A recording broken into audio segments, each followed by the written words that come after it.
which is the autumn. But guess what, Lily? It's still hot. It's as hot as it's been all summer. It is dry. It's dry, my love. I'm parched. I tell you, the wooden houses, you can practically smell the timber. Have a smell, everyone. You can really smell the dryness of the wood. I mean, it's an accident waiting to happen if you ask me, but never mind. I'm sure nothing will go wrong.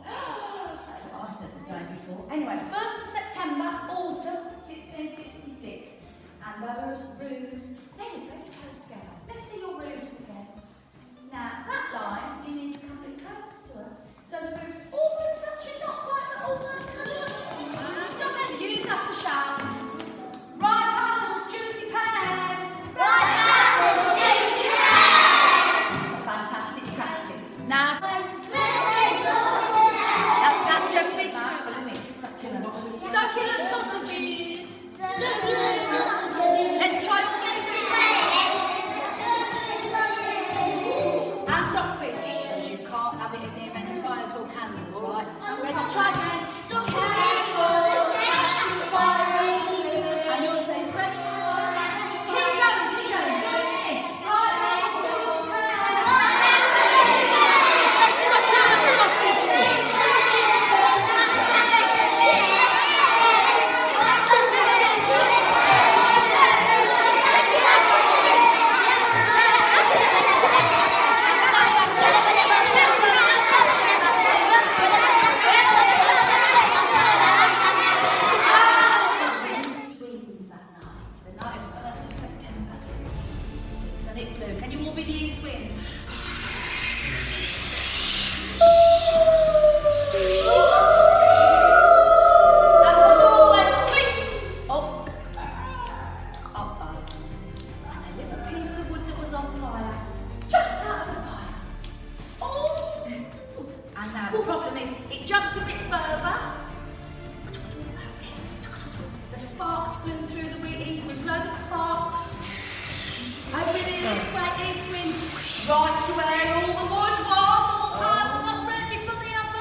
Some people brought things with them, some people had nothing. There was a visit from the Mayor of London, Thomas Bloodworth. Nobody liked him because they thought, well, he doesn't care. What was he doing when the fire was going on for days and days? 5 days? And he was doing nothing. He's all right. They didn't like him. So whoever's going to be the Mayor for me, he's kind of like the baddie. He's not really a baddie, but the people do. Who's going to be my Mayor for bad news? Tell them you've got good news. I've got good news. Everybody go, hooray! Right, you may as well be honest. I think you better tell them that you've got bad news as well. And I've got good news.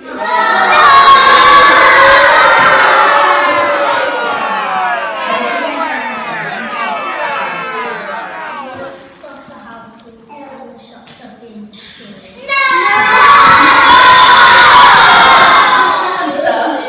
Cheer them up. Is 6 people died. The master hasn't come. The king hasn't come. But the Mayor is here, Thomas Bloodworth. I don't think they like you very much, son.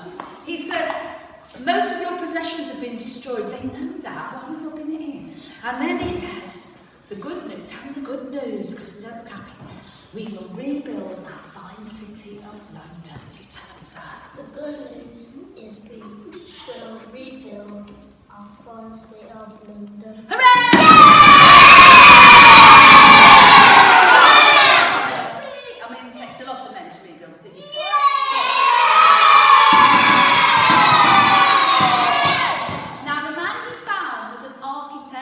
inside now, who built buildings, and he was a very special man called Christopher Wren. You might have heard. Is Christopher here? Could we? Well, hopefully, if the houses are further away, we might not get a fire. What if we do get another fire, though? If we get another fire, should we be ready? How would we be ready for it? We make fire trucks. Fire trucks! And use those pumps and the buckets to have the Great Fire of London. In his diary. Now, these are his actual words. It's not his diary. That would be in the museum. This is what he wrote. Write this down. Sunday, September. Oh, by the way, I want to know what you look like. Here he is. You've probably seen him. Here he is. Could you grow your hair? Oh, your hair's perfect for this. She's got the hair look already. See the long dark hair he's got. But no beard. Not like they often do like beards. It's gone out of fashion. That's you, that is. That's you. So now. You've written it. Sunday, September the 2nd, 1666. Always the day after the fire started. It started in the early hours of the morning of the 1st of September. Could you write? Some of our maids were up late last night to get things ready for our Sunday dinner today. Is it all nearly ready? Yeah. Good. Now, one of these is Jane. Which one's Jane? So she's going to come and tell him some bad news.